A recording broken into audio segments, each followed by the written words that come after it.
형들, 매달 통장에 배당금 꽂히는 거 좋아하지? 나도 좋아해.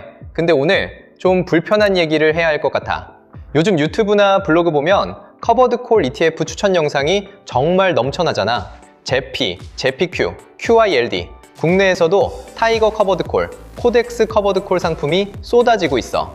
실제로 2025년 상반기에만 미국 커버드콜 펀드에 315억 달러가 유입됐어. 한화로 약 40조 원이야. 국내도 마찬가지야. 커버드콜 ETF 시가총액이 1년 새 10달러 넘게 늘었고 상품 수도 8개에서 44개로 폭발적으로 증가했어. 근데 형들, 이 인기에는 함정이 있어. 월 배당률 10%, 12% 이런 숫자만 보고 들어가면 큰 그림을 놓칠 수 있거든. 오늘은 회계사 관점에서 커버드콜 ETF의 구조적 한계를 팩트로 까볼 거야. 자, 먼저 커버드콜이 뭔지 간단히 정리하고 넘어갈게. 커버드콜 전략은 주식을 보유하면서 동시에 그 주식에 콜옵션을 파는 거야. 콜옵션을 판다는 건 누군가에게 미래에 이 주식을 특정 가격에 살 수 있는 권리를 주는 대신 그 대가로 프리미엄을 받는 거지. 이 프리미엄이 바로 매달 나오는 분배금의 재원이야.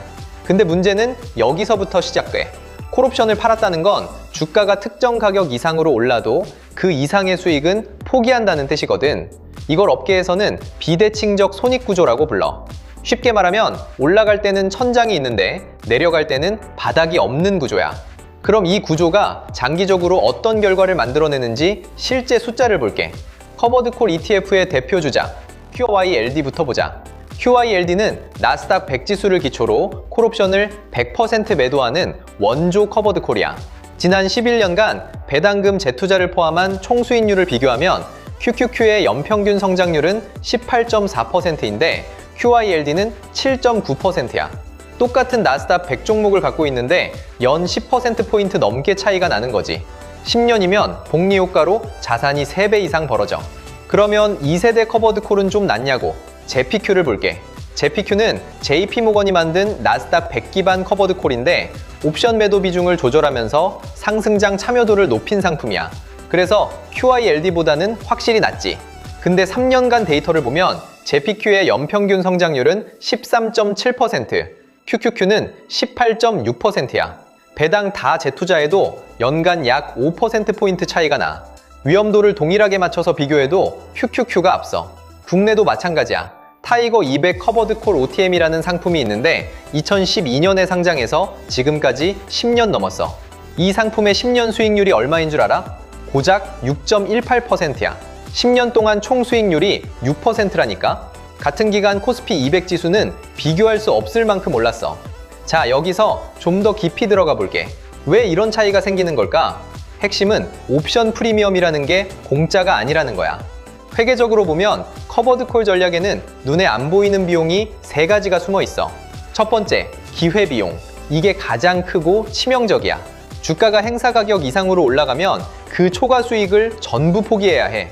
2023년에 나스닥이 43% 폭등했을 때 QQQ는 그대로 따라갔는데 제피는 고작 0.9% 올랐어. 배당 포함해도 차이가 어마어마하지. 두 번째, 운용비용과 거래비용이야. 커버드콜 ETF는 끊임없이 옵션을 매도하고 롤오버해야 하잖아. 이 과정에서 거래 수수료, 스프레드 비용이 발생해.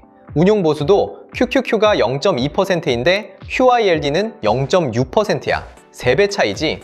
이게 10년, 20년 복리로 쌓이면 무시 못해. 세 번째, 이건 많은 사람들이 모르는 건데 분배금의 착시야. 분배율 20%라고 20% 번 게 아니야. 분배금은 ETF 순자산에서 빠져나가는 돈이거든. 만약 투자 성과가 부진하면 원금에서 분배금을 지급하는 건데 이걸 ROC, Return of Capital이라고 해. 내 돈 돌려받는 걸 수익이라고 착각하는 거야. 이 3가지를 합치면 파생상품 결합비용이라는 게 만들어져. 이건 단순히 수수료 몇 %의 문제가 아니야. 미래 수익을 현재로 당겨오면서 발생하는 구조적 비용이거든. 횡보장에서는 이 비용이 덜 드러나지만 상승장에서는 격차가 확 벌어져. 그리고 이건 커버드콜에만 해당되는 얘기가 아니야. 버퍼 ETF, 합성 커버드콜, 제로DTE 옵션 전략 같은 파생상품 결합 ETF 전도 마찬가지야. 구조가 복잡해질수록 비용이 늘어나고 그 비용은 결국 투자자의 장기 수익률에서 빠져나가.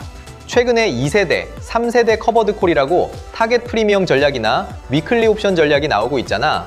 옵션 매도 비중을 30%로 줄이거나 만기를 하루 단위로 짧게 잡아서 상승 참여도를 높인다는 건데 분명히 1세대보다는 나아.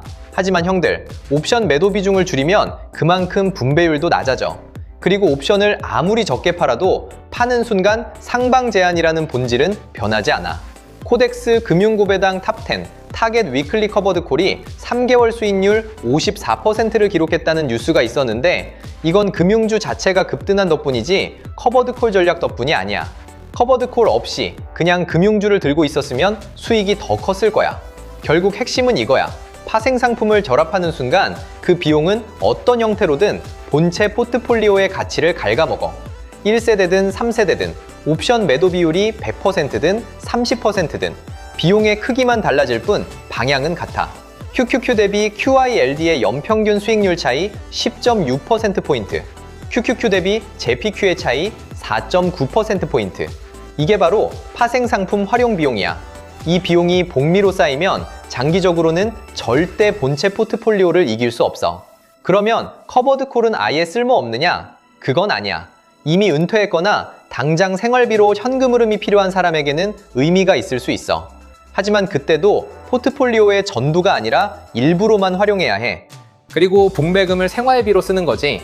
재투자한다면 그냥 본체 ETF를 사는 게 훨씬 효율적이야. 형들, 정리할게.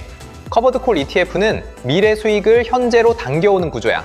당겨온 만큼 미래가 줄어드는 건 수학적으로 피할 수 없어. 여기에 운용보수, 거래비용, 세금 비효율까지 더해지면 격차는 더 벌어지고 월 배당이 통장에 꽂히는 그 짜릿한 기분 이해해.